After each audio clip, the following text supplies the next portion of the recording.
So, Ashley, how much and what kinds of feed would you give about a 1,000-pound horse when he's doing light work, heavy work, as well as his day off? Okay, for a horse that's doing light work, a horse that doesn't get out very often, is mostly a pasture horse, they would get only forage, and a 1,000-pound horse would get about 1.5% of its body weight, or 15 pounds in forage a day. For a moderately working horse, they would get the same amount of forage and then also about 5 pounds of grain a day. And this is all depending on, like conditions outside and what kind of forage they're getting as well. But they would get about 5 pounds of grain a day. And then for a horse that is doing heavy work, they would get 15 to 20 pounds of forage a day, and then they would also get 10 to 15 pounds of grain. And then for a horse that's a heavy worker on their day off, you wouldn't want to cut them down to no grain like you would a horse that doesn't do any work, because that can actually cause them to colic. So you would want to give them probably about 5 to 10 pounds of grain, and then just the normal amount of forage. How about water? An adult horse gets about 5 to 8 gallons of water a day, not pounds, which is what I almost said. Gets about 5 to 8 gallons of water a day, but usually a horse, it's best if they have just access to water every day. They'll drink when they're thirsty, and they won't usually overdrink. But the only time when you don't want to give a horse full access to water is after they've just come back from a really hard work, a hard trail ride or exercise in an arena or something like that, because a horse can actually get sick if you give them full access to water. So what you want to do is just give them some water and then work on their cool down period, untack, brush, and let the horse relax and cool down back to their normal state, and then give them access to water again. All right. What do you enjoy most about working with horses? I think what I enjoy most about working with horses is I really enjoy getting to know a horse and developing a partnership with them. I really enjoy working with a horse, discovering what works best with them and learning from them and teaching them things. I really find that very rewarding. Okay, what do you like least about working with horses? I think there are two things that I like least about working with horses. One is that here at my house we do not have running water in the winter, so we have to haul water to our horses, and it actually can get it gets kind of tedious. It's cold, and you get wet, and I don't have any treats for you. And I guess the other thing that I dislike about horses is when I kind of drop the ball and I get my foot stepped on. You need to always be aware of yourself and the horse when you're working with horses, and when you let that slip, a lot of times you can get your foot stepped on, and it's kind of just one of those reminders, oh yeah, I have to pay attention. But I mean, it never feels good, so. Do you have any like teaching or coaching experiences?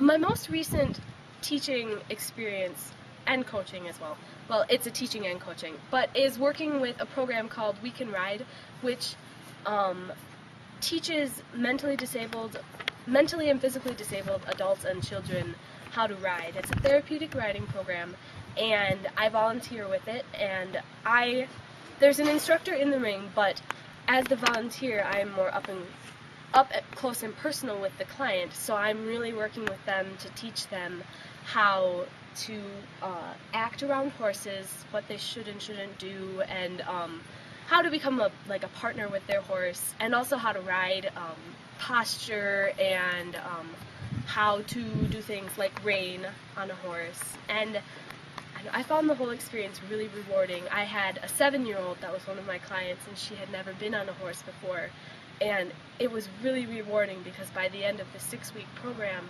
she actually was reining almost independently around the arena, and it was really great to see. And then I've also done a lot of teaching with younger children in acting in 4-H. I was the director/coach of the drama program for our 4-H club, and so I helped children a lot to learn to act and to get over things like stage fright. What are your present horsemanship goals? I think that, as always, my goal is to just become a better rider. I don't think you can ever get to a point where you can't learn anything new. I think that you always can learn something new, and so it's always my goal to just learn more and become a better rider, to become a better partner with my horse. But right now, I guess a concrete goal would be, I would really like to learn more about training horses.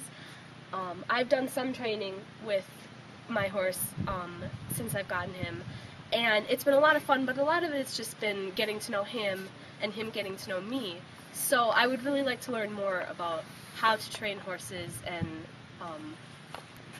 things like that. Now, tell me a joke. Well, there was this guy who was driving along in the country, and he sees a horse in a pasture. It's this beautiful white gelding, and he just falls in love with it. He's never really ridden horses before, but he falls in love with it, and he's a more well-to-do man, so he has some money, and he just decides, I have to buy this horse. So he goes and he knocks on the door of the people who live there, and he says, I would really, really like to buy the white horse that's in your pasture.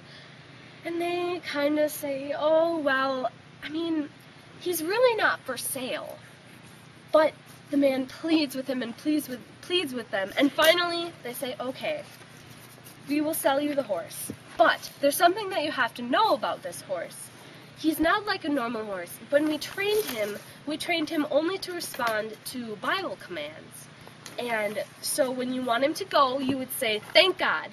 And when you want him to stop, then you need to say, God created the heavens and the earth. So the man says, I got it. And he goes and he gets the horse all tacked up and he's ready to ride. He gets in the saddle and he says, thank God.